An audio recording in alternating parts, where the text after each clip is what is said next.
Now I'm going to be using this on a stovetop. I'm going to be using Mr. Clean as well as using a power scrubber.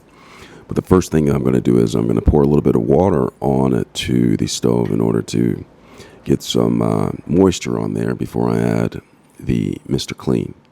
Now it's important not to use too much of the solution of Mr. Clean on the stove because a little bit goes a long way with the power scrubber.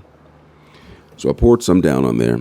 Now I'm just going to take the power scrubber, and as you can see I have a different attachment than what I used on the bathtub.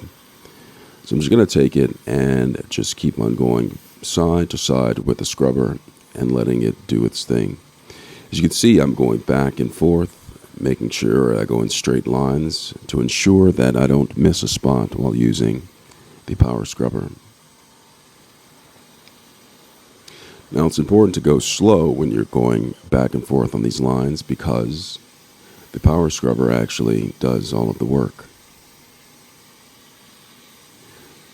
One of the reasons why I poured water down initially with the cleaning solution was to allow the crud or the hardened food to soften to assist with the scrubbing of the power scrubber.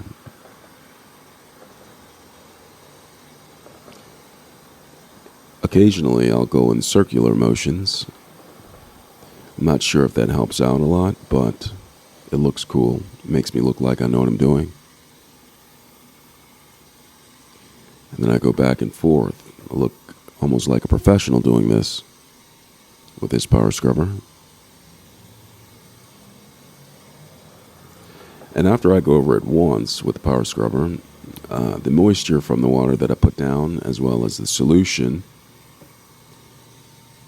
actually works a little bit better. I've allowed the power scrubber to expose a little bit more surface area to the hardened crud food that's stuck onto the counter, allowing the water and the solution to penetrate deeper into the hardened food.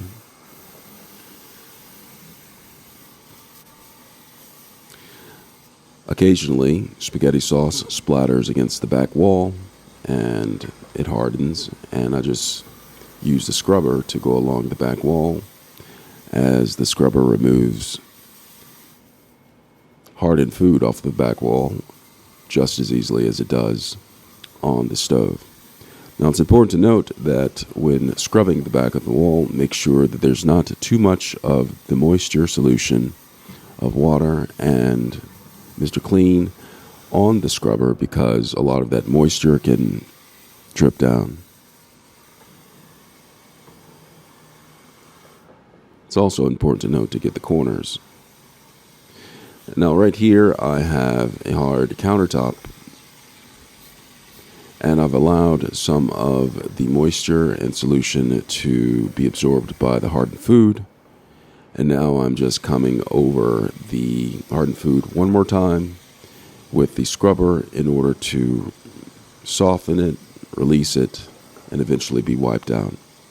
So after I've scrubbed all over the surfaces with the power scrubber, I'll let it sit for a minute or two, and then I'll take a cloth, a moist cloth, and then just go over it to wipe up any of the hardened food that has been released. And before you know it, I have a clean countertop and stove. I hope this was helpful. Thanks a lot for watching.